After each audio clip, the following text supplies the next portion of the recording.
Hello friends, welcome to the YouTube channel easy study tips. ഇന്ന് നമ്മൾ discuss ചെയ്യാൻ പോകുന്നത് ആർക്കിടെക്ചർ ഓഫ് 8086 ആണ്. നിങ്ങൾക്ക് ക്ലാസ് ഇഷ്ടപ്പെടുവാണെങ്കിൽ ദയവായി നമ്മുടെ ചാനൽ സബ്സ്ക്രൈബ് ചെയ്യണം, ലൈക്ക് ചെയ്യണം, മാക്സിമം ഷെയർ ചെയ്യണം. എഞ്ചിനീയറിംഗ് റിലേറ്റഡ് ആയിട്ടുള്ള കമ്പ്യൂട്ടർ സയൻസിൻ്റെ എല്ലാ ടോപ്പിക്കും നമ്മുടെ ചാനലിലുണ്ട്. ദയവായി അത് കാണണം. നമ്മൾ ഡിസ്കസ് ചെയ്യാൻ പോകുന്നത് മൈക്രോ പ്രോസസ്സറിനെ പറ്റിയാണ്. 8086 അതിൻ്റെ architecture. A micro processor is an integrated circuit with all the functions of A CPU.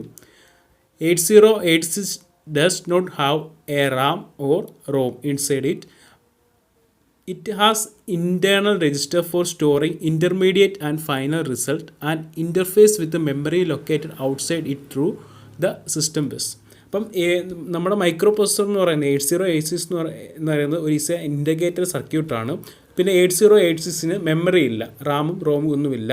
രജിസ്റ്റേഴ്സാണ് നമ്മൾ അവിടെ വാല്യൂസിനെ അല്ലെങ്കിൽ ഇൻ്റർമീഡിയറ്റ് റിസൾട്ടിനെ എല്ലാം സ്റ്റോർ ചെയ്യാൻ വേണ്ടി നമ്മളവിടെ യൂസ് ചെയ്യുന്നത് രജിസ്റ്റേഴ്സാണ്. പിന്നെ മെമ്മറിയായിട്ട് കമ്മ്യൂണിക്കേറ്റ് ചെയ്യുന്നത് സിസ്റ്റം ബസ് വഴിയാണ്. നമ്മുടെ മൈക്രോ പ്രോസസ്സറായ 8086 മെമ്മറിയായിട്ട് കമ്മ്യൂണിക്കേറ്റ് ചെയ്യുന്നത്. ആ മൈക്രോ പ്രോസസ്സറിൻ്റെ ഒരു ഫിഗറാണ് ഈ കാണിച്ചിരിക്കുന്നത്. നമ്മൾ ഈ മൈക്രോ പ്രോസസ്സറിൻ്റെ ആർക്കിടെക്ചറിനെ പറ്റിയാണ് ഡിസ്കസ് ചെയ്യാൻ പോകുന്നത്. ഈ ഫിഗറിൽ കാണുന്ന മൈക്രോ പ്രോസസ്സറിൻ്റെ the internal architecture of Intel 8086 is divided into 2 functional unit അല്ലെങ്കിൽ ഇൻറ്റു 2 യൂണിറ്റ്സ്. അതാണ് ദ ബസ് ഇൻ്റർഫേസ് യൂണിറ്റും ആൻഡ് എക്സിക്യൂഷൻ യൂണിറ്റും. അപ്പം നമ്മുടെ മൈക്രോ പ്രോസസ്സറിൻ്റെ ആർക്കിടെക്ചറിനെ രണ്ടായിട്ട് നമ്മൾ ഡിവൈഡ് ചെയ്തിട്ടുണ്ട്. ഒന്നാണ് ബസ് ഇൻ്റർഫേസ് യൂണിറ്റും, രണ്ട് എക്സിക്യൂഷൻ യൂണിറ്റും. ഇതാണ് ആ 8086ൻ്റെ ആർക്കിടെക്ചർ എന്ന് പറയുന്നത്. അപ്പോൾ ഒരു പാർട്ടുണ്ട്, അത് ബസ് ഇൻ്റർഫേസ് യൂണിറ്റും, അടുത്ത പാർട്ട് എക്സിക്യൂഷൻ യൂണിറ്റും. ബസ് ഇൻ്റർഫേസ് യൂണിറ്റിനകത്ത് വരുന്നതാണ് എന്താണ് ഇൻസ്ട്രക്ഷൻ സ്ട്രീം ബൈറ്റ് ക്യൂ, പിന്നെ നമ്മുടെ എന്താണ് ബസ്, അതെല്ലാം വരുന്നതാണ് ബസ് ഇൻ്റർഫേസ് യൂണിറ്റിനകത്ത്. പിന്നെ അർത്തമെറ്റിക് ലോജിക്കൽ യൂണിറ്റും പിന്നെ കുറേ രജിസ്റ്റേഴ്സും അതൊക്കെ വരുന്നതാണ് നമ്മുടെ എക്സിക്യൂഷൻ യൂണിറ്റിനകത്ത്. നമ്മൾ ഇതിനെപ്പറ്റി ഡീറ്റെയിൽ ആയിട്ട് ഡിസ്കസ് ചെയ്യും. ഈ ഫിഗർ ഇമ്പോർട്ടൻ്റ് ആണ് എക്സാമിന്. അപ്പം ദ ബസ് ഇൻ്റർഫേസ് യൂണിറ്റ്, അതിനെപ്പറ്റിയാണ് നമ്മൾ ഫസ്റ്റ് ഡിസ്കസ് ചെയ്യാൻ പോകുന്നത്. It provides the interface of 8086 to external memory and IO devices via the system bus. അതായത് നമ്മുടെ ബസ് ഇൻ്റർഫേസ് ആണ് നമ്മുടെ എന്താണ് പ്രോസസ്സറിനെയും എക്സ്റ്റേണൽ കണക്ട് ചെയ്തിരിക്കുന്ന ഡിവൈസിനെയും മെമ്മറിയും തമ്മിൽ കമ്മ്യൂണിക്കേറ്റ് ചെയ്യുന്നത് അല്ലെങ്കിൽ കണക്ട് ചെയ്യുന്നത്. It perform various machine cycles such as memory read, IO read et cetera. Okay, അപ്പോൾ മെമ്മറി റീഡും IO റീഡും ഒക്കെ നടക്കുന്നത് നമ്മുടെ with help of system bus വഴിയാണ് അല്ലെങ്കിൽ ബസ് ഇൻ്റർഫേസ് യൂണിറ്റ് വഴിയാണ്. To transfer data between memory and IO devices. അപ്പം ഡാറ്റയെ മെമ്മറി IO ഡിവൈസും തമ്മിൽ എന്താണ് ഇപ്പം പ്രോസസ്സറിലേക്ക് വേണ്ടുന്ന ഡാറ്റ എടുക്കാനും ഒക്കെ ചെയ്യാൻ പ്രോസസ്സർ കിട്ടുന്ന റിസൾട്ടിനെ മെമ്മറി സ്റ്റോർ ചെയ്യാനൊക്കെ സഹായിക്കുന്നത് ബസ് ഇൻ്റർഫേസ് യൂണിറ്റാണ്. Bus interface unit perform the following functions. അപ്പോൾ ബസ് ഇൻ്റർഫേസ് യൂണിറ്റിൻ്റെ ഫങ്ഷൻസ് എന്തൊക്കെയാണെന്നാണ് ഇനി നമ്മൾ ഡിസ്കസ് ചെയ്യാൻ പോകുന്നത്. It fetches the instruction from the memory, മെമ്മറിയിൽ നിന്ന് ഇൻസ്ട്രക്ഷനെ എല്ലാം ഫെച്ച് ചെയ്യുന്നു, എക്സിക്യൂട്ട് ചെയ്യേണ്ട ഇൻസ്ട്രക്ഷൻ എല്ലാം ഫെച്ച് ചെയ്യുന്നു. രണ്ടാമത്തേന്ന് പറയുന്നത് it transfer data to and from the memory and IO. അപ്പം ഇൻപുട്ട് ഔട്ട്പുട്ട് ഡിവൈസസിൽ നിന്നും മെമ്മറിയിൽ നിന്നും ഡാറ്റയെ റീഡ് ചെയ്ത് എന്താണ് നമ്മുടെ പ്രോസസ്സറിന് കൊടുക്കുന്നു, അല്ലെങ്കിൽ പ്രോസസ്സർ നമ്മുടെ മൈക്രോ പ്രോസസ്സർ പെർഫോം ചെയ്ത റിസൾട്ടിനെ കൊണ്ടുപോയി മെമ്മറിയിൽ വെക്കുന്നു അല്ലെങ്കിൽ ഇൻപുട്ട് ഔട്ട്പുട്ട് ഡിവൈസിലേക്ക് കണക്ട് ചെയ്യുന്നു. അപ്പോൾ അതാണ് പറഞ്ഞേക്കുന്നത് it transfer data to and from the memory and IO. ഇനി അടുത്ത ഫംഗ്ഷൻ എന്ന് പറയുന്നത് maintain the 6 byte prefetch instruction Q.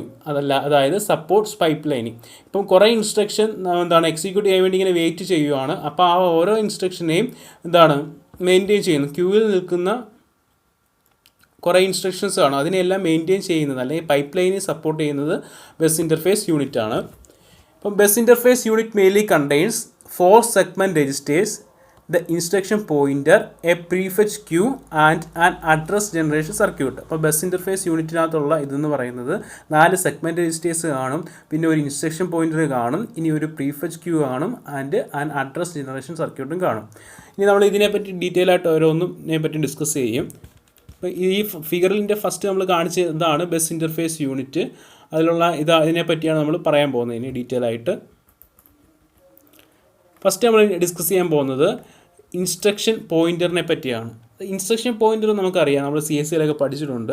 Instruction pointer എന്ന് പറയുന്നത് ഈസ് എ 60 ബിറ്റ് രജിസ്റ്റർ ആണ്. ഓക്കെ, ഇൻസ്ട്രക്ഷൻ പോയിന്റർ എന്ന് പറയുന്നത് 16 ബിറ്റ് രജിസ്റ്റർ ആണ്. It hold offset of the next instruction in the code segment. അടുത്തതായിട്ട് ഏത് ഇൻസ്ട്രക്ഷനാണോ എക്സിക്യൂട്ട് ചെയ്യേണ്ടത് അതിൻ്റെ ആ ഒരു അഡ്രസ്സ് അല്ലെ ഇത് ഓഫ്സെറ്റ് ആയിരിക്കും ഇൻസ്ട്രക്ഷൻ പോയിന്റർ ഹോൾഡ് ചെയ്യുന്നത്. അതാ പറഞ്ഞേക്കുന്നത് it hold offset of the next instruction in the code segment.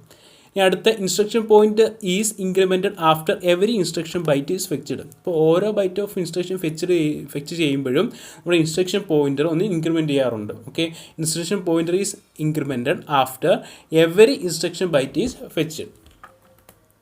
ഈ കോഡ് സെഗ്മെൻറ്റ് രജിസ്റ്റർ എന്താണെന്നാണ് നമ്മൾ ഡിസ്കസ് ചെയ്യാൻ പോകുന്നത്. Code segment holds the base address of the code segment. Okay, ഇപ്പോൾ code segment register holds the base address of the code segment. ഇപ്പോൾ code സെഗ്മെൻറ്റിൻ്റെ base അഡ്രസ്സിനെയാണ് code segment രജിസ്റ്ററിൽ സ്റ്റോർ ചെയ്യുന്നത്. All the programs are stored in the code segment. എല്ലാ പ്രോഗ്രാമും നമ്മുടെ code സെഗ്മെൻറ്റിലാണ് സ്റ്റോർ ആവുന്നത്.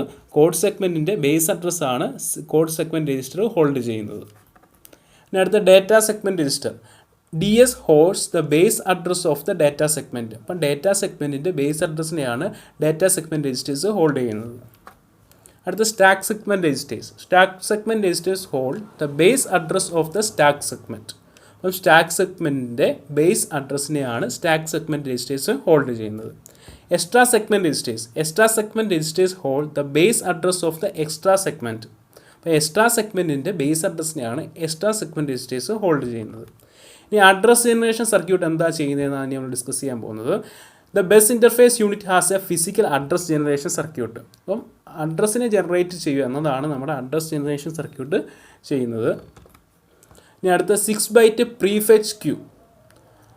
6 ബൈറ്റ് പ്രീഫെച്ച് ക്യൂ എന്ന് പറയുന്നത് നമ്മുടെ ഇൻസ്ട്രക്ഷൻ എല്ലാം സ്റ്റോർ ചെയ്യുന്ന ഒരു ക്യൂ ആണ്. അതിനെയാണ് നമ്മൾ 6 ബൈറ്റ് പ്രീഫെച്ച് ക്യൂ എന്ന് പറയുന്നത്. It is a 6 byte queue. അതിൻ്റെ ഓർഡർ എന്ന് പറയുന്നത് FIFO ആയിരിക്കും, first in first out. Fetching the next instruction by bus interface unit from CS code segment while executing the current instructions is called pipelining. അപ്പം നമ്മുടെ കോഡ് സെഗ്മെൻറ്റിനകത്ത് കുറേ instructions കാണും. അപ്പോൾ ഓരോ ഇൻസ്ട്രക്ഷൻ അറ്റ് എ ടൈം ആയിരിക്കും എക്സിക്യൂട്ട് ചെയ്തുകൊണ്ടിരിക്കുന്നത്. അപ്പം ബാക്കിയുള്ള ഇൻസ്ട്രക്ഷൻ എല്ലാം നമ്മുടെ പ്രീഫെച്ച് ക്യൂവിലായിരിക്കും സ്റ്റോർ ചെയ്യുന്നത്. FIFO ഓർഡറിലായിരിക്കും ആ ക്യൂ ഓരോന്നും FIFO ഓർഡറിലായിരിക്കും ആ ക്യൂവിൽ നിന്ന് ഓരോ ഇൻസ്ട്രക്ഷനും എക്സിക്യൂട്ട് ചെയ്യാൻ വേണ്ടി ബസ് വഴി പ്രോസസ്സറിൽ എത്തുന്നത്. അപ്പം 6 ബൈറ്റ് പ്രീഫെച്ച് ക്യൂ എന്ന് പറയുന്നത് ഈസ് എ 6 ബൈറ്റ് ക്യൂ ആയിരിക്കും. ഇനി അടുത്തതാണ് എക്സിക്യൂഷൻ യൂണിറ്റ്. നമ്മൾ ഫസ്റ്റ് നമ്മുടെ 8086 മൈക്രോപ്രൊസസ്സറിൻ്റെ ആർക്കിടെക്ചർ നമ്മൾ പറഞ്ഞത് ബസ് ഇൻ്റർഫേസ് യൂണിറ്റിനെ പറ്റിയായിരുന്നു. ഇനി നമ്മൾ അടുത്ത ഡിസ്കസ് ചെയ്യാൻ പോകുന്നത് എക്സിക്യൂഷൻ യൂണിറ്റിനെ പറ്റിയാണ്. The main component of the execution unit are general purpose registers, the ALU, the special purpose registers, instruction registers and instruction decoder and flag or status registers. അപ്പോൾ ഇതൊക്കെയാണ് നമ്മുടെ എക്സിക്യൂഷൻ യൂണിറ്റിൻ്റെ കമ്പോണൻസ് എന്ന് പറയുന്നത്. ഇനി എക്സിക്യൂഷൻ യൂണിറ്റ് എന്താ ചെയ്യുന്നതെന്നാണ് നമ്മൾ ഡിസ്കസ് ചെയ്യാൻ പോകുന്നത്. First instruction from the queue in bus interface unit decode and execute arithmetic and logical operation using the ALU. അപ്പം ഇൻസ്ട്രക്ഷനെ ഫെച്ച് ചെയ്യുന്നതെല്ലാം നമ്മുടെ എക്സിക്യൂഷൻ യൂണിറ്റ് ആയിരിക്കും. Fetch instruction from the queue in bus interface unit decode and execute arithmetic and logical operations using the ALU. അടുത്ത നമ്മുടെ എക്സിക്യൂഷൻ യൂണിറ്റിൻ്റെ functions എന്ന് പറയുന്നത് sense control signal for internal data transfer operations within the microprocessors. അപ്പം control signal send ചെയ്യുന്നത് നമ്മുടെ execution unit ആയിരിക്കും. Send control signal for internal data transfer operations within the microprocessor. അടുത്ത send request signal to the bus interface unit to access the external modules. അപ്പം external modules access ചെയ്യാൻ വേണ്ടി request സിഗ്നലും നമ്മുടെ execution unit send ചെയ്യുന്നു. അപ്പം functions of execution unit എന്ന് പറയുന്നത് fetch instruction from the queue in the bus interface unit,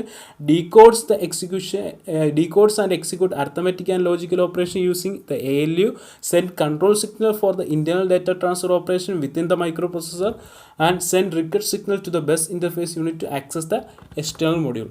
ഇനി അടുത്ത 8086 has 4 16-bit general purpose registers. അപ്പം 8086-ന് 16-bit ജനറൽ പർപ്പസ് രജിസ്റ്റേഴ്സ് 4 ഉണ്ട്. ഓക്കെ, 4 16-ബിറ്റ് ജനറൽ പർപ്പസ് രജിസ്റ്റേഴ്സ് ആണ് ഉള്ളത്. അതിൻ്റെ പേരാണ് AX, BX, CX and DX. Okay, അപ്പോൾ 4 16-ബിറ്റ് ജനറൽ പർപ്പസ് രജിസ്റ്റേഴ്സ് ആണ് 8086 മൈക്രോ പ്രോസസ്സറിനുള്ളത്. അതാണ് AX, BX, CX, DX. അതിൻ്റെ ഫങ്ഷൻസ് എന്ന് പറയുന്നത് store intermediate values during execution നടക്കുമ്പം ഉള്ള വാല്യൂസിനെ, ഇൻ്റർമീഡിയറ്റ് വാല്യൂസിനെ എല്ലാം സ്റ്റോർ ചെയ്യുന്നതാണ് നമ്മുടെ ഈ 16-ബിറ്റ് ജനറൽ പർപ്പസ് രജിസ്റ്റേഴ്സ്. കാരണം നമ്മുടെ മൈക്രോ പ്രോസസ്സറിൻ്റെ അകത്ത് റാമോ റോമോ ഒന്നും ഇല്ല. അപ്പം നമ്മുടെ ഇൻ്റർമീഡിയറ്റ് റിസൾട്ട് സ്റ്റോർ ചെയ്യാനൊക്കെ വേണ്ടി നമ്മൾ യൂസ് ചെയ്യുന്നതാണ് നമ്മുടെ ഈ ജനറൽ പർപ്പസ് രജിസ്റ്റേഴ്സ്, 16-ബിറ്റ് ജനറൽ പർപ്പസ് രജിസ്റ്റേഴ്സ്. ഇപ്പോൾ 8086 പ്രോസസ്സറിനകത്ത് 4 16-ബിറ്റ് രജിസ്റ്റേഴ്സാണ് ഉള്ളത്. നമ്മൾ ഫസ്റ്റ് ഡിസ്കസ് ചെയ്യാൻ പോകുന്നത് അതിനകത്ത് AX രജിസ്റ്ററിനെ പറ്റിയാണ്. AX, it hold operands and result during multiplication and division operation. അടുത്ത BX register, it hold the memory address. അടുത്ത CX register, it hold count for instructions like loop, rotate, shift and string operations. അടുത്ത DX registers, it is used with AX to hold 32-ബിറ്റ് values during multiplication and division. ഇനി arithmetic logic unit എന്തിനാണെന്ന് നമ്മൾ discuss ചെയ്യാൻ പോകുന്നത്. Perform eight bit and 16-ബിറ്റ് arithmetic and logical operations. അപ്പോൾ arithmetic logical operation ചെയ്യാൻ വേണ്ടിയാണ് നമ്മൾ അരിത്തമെറ്റിക് ലോജിക്കൽ യൂണിറ്റ് യൂസ് ചെയ്യുന്നത്. Thank you. എന്തെങ്കിലും ഡൗട്ട് ഉണ്ടെങ്കിൽ